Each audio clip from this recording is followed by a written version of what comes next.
চকুৰে আছুতীয়া বাটেৰে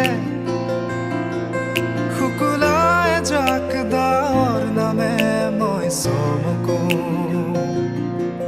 কপাহী চাদৰৰ সেমেকা আঁচলখনে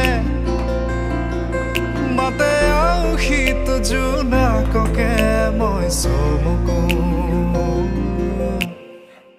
উশাহৰে গহনত তোমাৰে ছবিতে আবিৰ খানো প্ৰাণতে তুমি অংকিতা দুচকুত তোমাক আঁকো উশাহৰে গহনত তোমাৰে